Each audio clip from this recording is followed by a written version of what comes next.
Compañeros, lo queremos mucho y le damos la bienvenida a esta carta de conmemoria.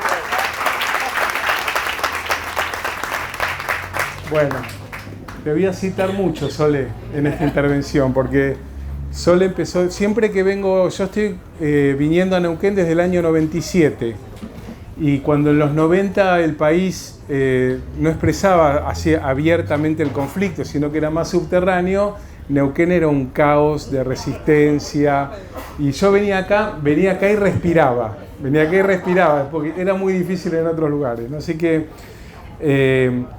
Sole empezó presentando y diciendo esto es un proceso pedagógico. Y ese proceso pedagógico tiene que ver con que Aten está a la altura, pero también con Sandra. O sea, yo creo que esto es posible por la resistencia de Sandra y de su familia, y en ese sentido Sandra reinventa una pedagogía de la justicia. Creo que ella habló de pedagogía de la justicia, pero como la historia de nuestro mundo está plagado de injusticias, hubo otras pedagogas de la justicia, las madres, Evita, Bartolina Sisa, ¿no? Pero Sandra lo reactualiza y lo trae. Yo me acordaba cuando me contaban, me voy a tomar esta licencia, pero creo que Sandra va a estar de acuerdo, a las generaciones viniendo a visitar y a recuperar la historia del asesinato de Carlos y de lo que expresa Carlos y la lucha de estos 15 años, me acordaba del Museo de la Segunda Guerra en Rusia, donde aparecen, en Rusia hubo 30 millones de muertos en la Segunda Guerra, y en los museos los niños de las escuelas van y les explican esa historia para que esa historia nunca se olvide. Porque esa historia hacia la identidad, hacia el proyecto y hacia el futuro, ¿no? Y en ese sentido me parece que Sandra es una gran sembradora de futuro, y que el sentido de recuperar a Carlos no es solamente una recuperación dolorosa y nostálgica, sino que es una recuperación plagada de futuro, ¿no? Y por lo tanto muy pedagógica. La voy a citar de vuelta a Soledad. Yo vi un video en una asamblea en San Martín de los Andes donde hizo una síntesis muy impresionante, que la quiero traer. Dice, luchar es educar, por lo tanto, bueno, marchar en las calles, hacer huelgas, y educar es luchar. Y ahí le agregó un tema interesante, y es que luchar también nos pone en un lugar, y que nuestro lugar específico en la lucha social y política es la escuela. Y por lo tanto, quien lucha mucho en la calle y renuncia a luchar en la escuela está capitulando de su responsabilidad ética y política. Entonces, en este sentido, la vida y la muerte de Carlos expresan que efectivamente la sociedad es un campo de lucha, y el mundo está hoy en una encrucijada. Yo ahora estoy pensando en Nani, que está plagada de oscuridad hacia el futuro, y por ejemplo en mí, que está plagada de luz, ¿no? Entonces, bueno, el mundo está en una encrucijada civilizatoria. Lo cito a Nani porque hablamos hoy un ratito y me dijo, ya no soporto más tu optimismo. O sea, cortala con eso de que de la crisis vamos a salir hacia un orden social más justo y hacia una educación emancipadora. Eso no es posible. Y le dije, está buenísimo porque entre los dos hacemos un promedio realista. Vos le ponés... Entonces yo decía, bueno, me parece, yo recién escuchaba a los compañeros y me quedé impresionado porque yo venía escuchando otros relatos de qué se hizo en la pandemia, y yo tenía como unos puntos sistematizados, ¿no? Y los dijeron todos ahí. Dije, bueno, algo acá está pasando, de un balance de lo que ocurrió en la pandemia. Pero decía, esta discusión de la pandemia y la pospandemia está inscrita en una discusión más amplia.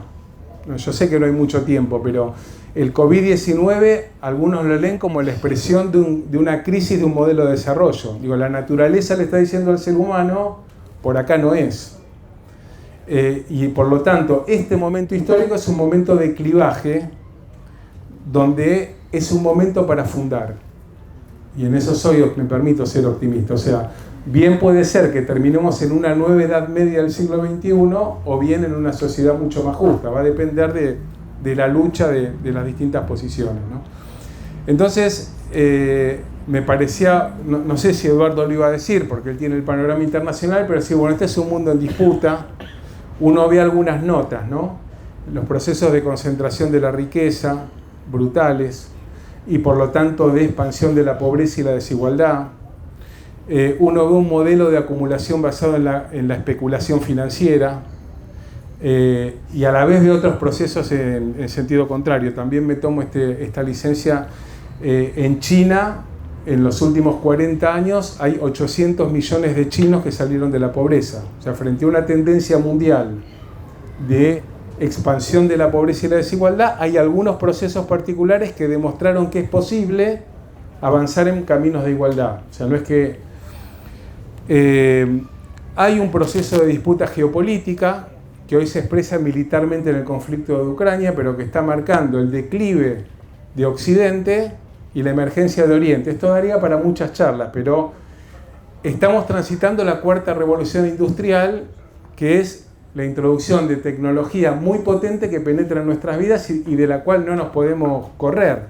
Yo ahora me acuerdo un libro de Celestín Freinet que se llama Los medios audiovisuales, que él decía en la década del 60, no pueden los maestros decir que la televisión, la radio y el cine distraen a nuestros estudiantes del estudio. La televisión, la radio y el cine son elementos de la vida que hay que incorporarlos a nuestro proyecto pedagógico, ¿no? Y en línea a lo que planteaban los compañeros, el desafío es cómo hacer de la tecnología una herramienta para un proyecto pedagógico democrático y emancipador.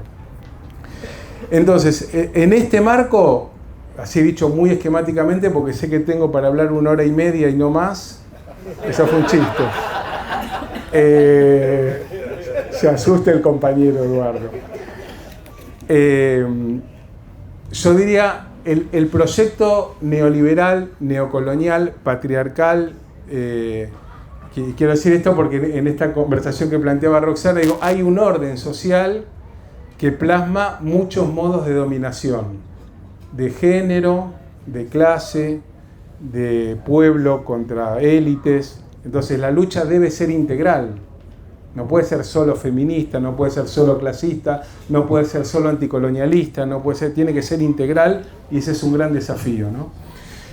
Entonces decía, ese modelo civilizatorio, ese proyecto civilizatorio tiene unas élites que quieren que ese modelo se perpetúe en el tiempo después de la pandemia, y tiene su proyecto educativo, que por ejemplo en la ciudad de Buenos Aires, donde estamos la polaca, Carlos y otros compañeros acá, es como una gran vanguardia en ese sentido, ¿no? Fíjense, plantearon la Unicaba, la secundaria del futuro. ¿En qué consiste? 70% del tiempo en la casa con la computadora, el educador o educadora reducido a un administrador de un paquete de contenidos, y 5º año en una empresa haciendo una pasantía laboral. Eso nos interpela para decir, bueno, ¿cómo pensamos distinto la computadora?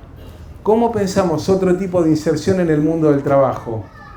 ¿No? Qué sé yo, etcétera, etcétera. Y después habrá otro proyecto civilizatorio que no tengo nombre, pero que va en el sentido contrario, ¿no? Cómo pone en el centro la defensa de la vida, ¿no? La dignidad de todas las personas, y qué papel juega la educación en eso. Así que yo, bueno, voy a tratar de ir como más rápido, pero digamos, ellos tienen un proyecto educativo y lo están poniendo en juego desde hace un tiempo muy largo. Ese proyecto educativo neoliberal, neoconservador, neocolonial y patriarcal, voy a decir algo políticamente incorrecto, se monta también en la herencia de la escuela pública. O sea, la escuela pública tradicional es una escuela contradictoria, con elementos democratizadores y con elementos reproductores. Y por lo tanto, todos aquellos y aquellas compañeras y compañeros que dicen me voy a parapetar contra el neoliberalismo volviendo al pasado, les damos dos noticias: que al pasado no se puede volver y que ese pasado no fue tan glorioso, si bien no es totalmente descartable, en absoluto, hay muchas cosas valiosas. Entonces, frente a este escenario de la derecha, hay un pedagogo venezolano, Luis Bonilla, que habla del proyecto neoliberal y lo denomina apagón pedagógico global, ¿no? ¿Y qué es lo que plantea ese apagón pedagógico global? Primero, obturar todo debate acerca de la pregunta fundamental de la educación, que es ¿para qué educar? Y ellos no quieren que se discuta eso porque es una pregunta muy política. Y porque además ya contestaron ¿para qué educar? Hay que educar para la calidad educativa. ¿Y qué es calidad educativa? Es el resultado de los operativos estandarizados de evaluación, de conocimientos que escribimos los expertos, que las editoriales traducen en sus manuales, que el docente embute en el cerebro de los alumnos y que luego es medido generando una sana competencia, donde el que se esfuerza tiene 10 y el que es vaguito se queda fuera. Esa sería como la lógica y el dispositivo, que es una pedagogía, que es una didáctica, que es una ética y una política. Digo eso porque la lucha que vamos a tener que dar está en la escuela, está en lo ideológico, está en lo cultural y está en lo político. Yo acá traía, por ejemplo, cómo están trabajando ellos. La ciudad es una expresión, ahora vienen por el estatuto del docente. Y también voy a hacer un comentario políticamente incorrecto. Aunque el estatuto del docente nació como respuesta a la arbitrariedad de los periodos previos, donde el gobernador decía, ahora Fabián va a ser mi director y si se porta mal, hará fue. El estatuto fue una conquista porque generaba unos dispositivos de control.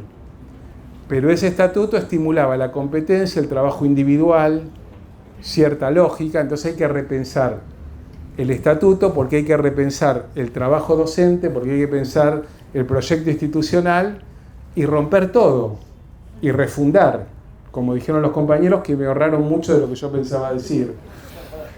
Ahora, además de en política educativa, también hay una política comunicacional. Yo ahora me quedé impactado escuchándolo porque en Infobae, que es uno de los diarios de la trifecta mediática, junto a La Nación y Clarín, yo detecté desde diciembre una serie de artículos que invito a leerlos porque es una expresión muy clara de por dónde viene la ofensiva de la derecha y fíjense qué contraste con el discurso de los compañeros, ¿no?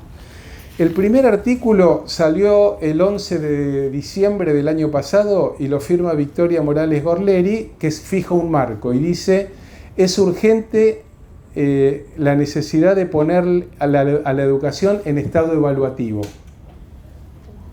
Entonces, bueno, toda esta lógica de las pruebas PISA, aunque a algunos no les guste, es el único indicador objetivo para ver si se enseña bien o no se enseña bien. Después siguen otra serie de artículos. El día siguiente, el insólito 2x1 que se está para aprobar a los alumnos bonaerenses en el bienio 2021, ¿no? Que si hacían alguna cosa sobre el 2x1 le aprobaban todo el año. Menciono otros. Jorge Angelini, que es un colega, es una estafa darle al chico un título secundario para que después rebote en el CBC o en el trabajo. Otro artículo, aulas de aceleración o cómo hacer 3 años en uno, otro mecanismo facilista para alumnos secundarios atrasados en la cursada. Este está muy lindo, de Liliana Piovidori. Estamos viviendo un comunismo educativo, todos iguales en pobreza de aprendizaje y oportunidades. Después, hay varios más, pero quiero señalar dos.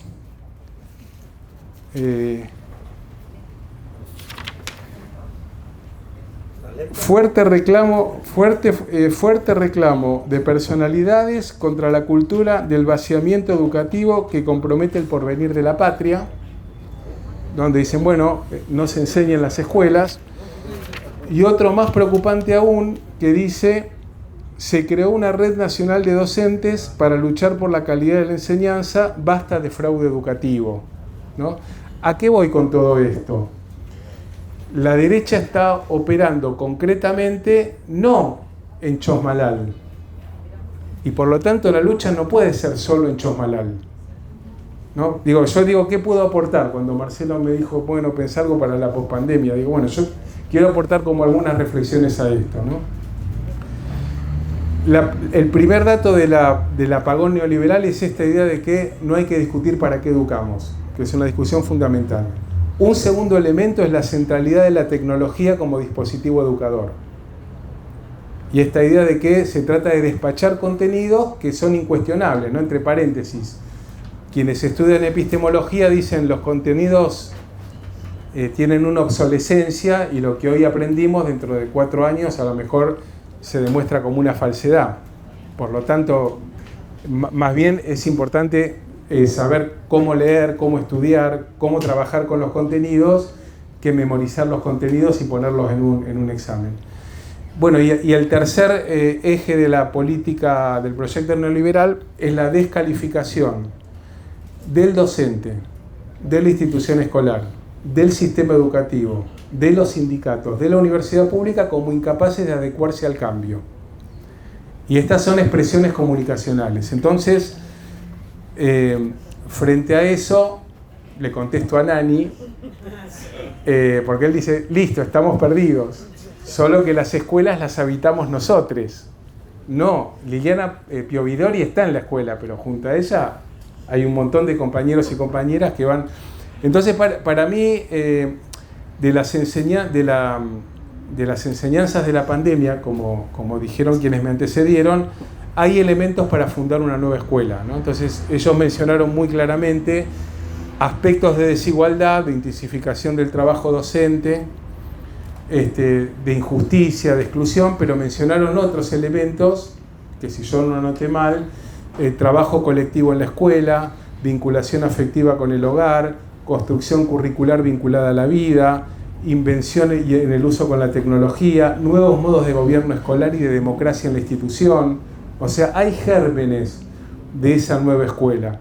Entonces, a mí me parece que hay una tarea que tiene un paraguas político, que es el movimiento pedagógico latinoamericano. Yo recuerdo que cuando se fundó, Hugo Yasky dijo en Bogotá, así como los economistas le soplan al oído de los gobiernos populares fórmulas heterodoxas, nosotros y nosotras, los y las educadoras, tenemos que construir una escuela emancipadora para nuestra América en el siglo XXI. Esa es la tarea. Y esa tarea se construye desde las comunidades escolares. No hay ningún otro lugar, en alianza con el territorio, con las organizaciones. Entonces, para mí una tarea que es, dicen que los proyectos se construyen colectivos a partir de sujetos colectivos y que los proyectos y los sujetos no se crean en un vacío histórico, sino en disputa.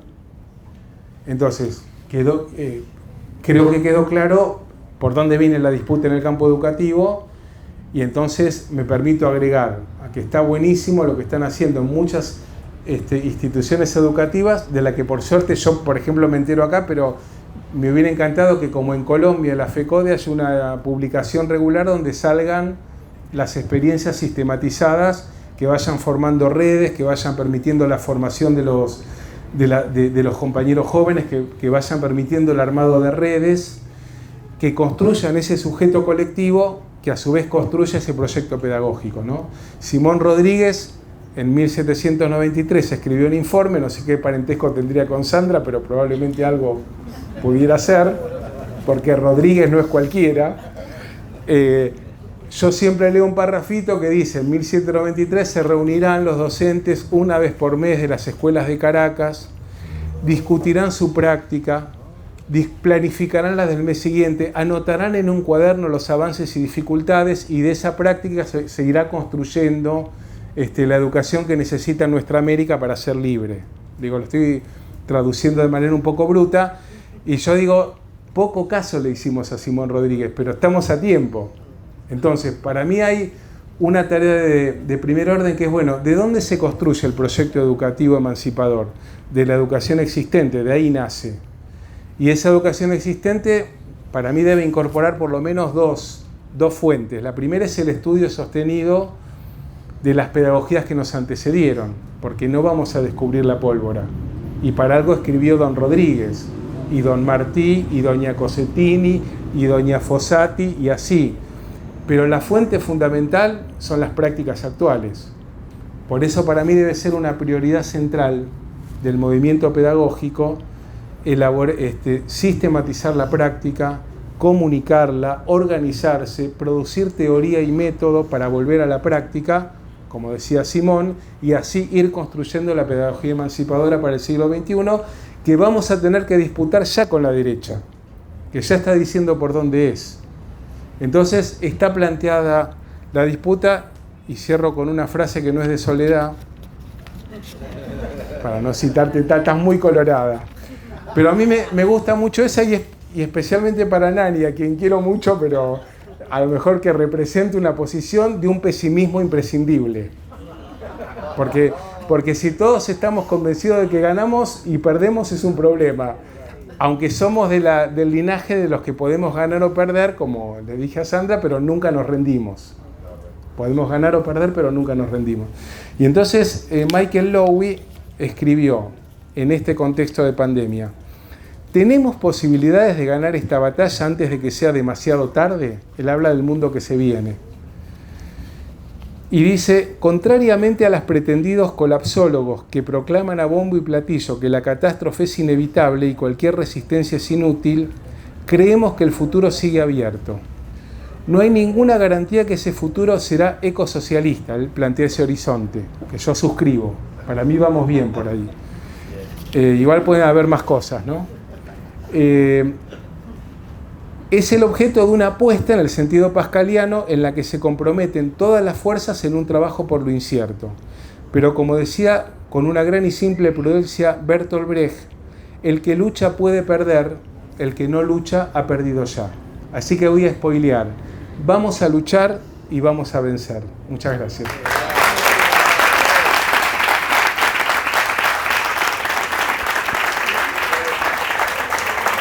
Muchas gracias.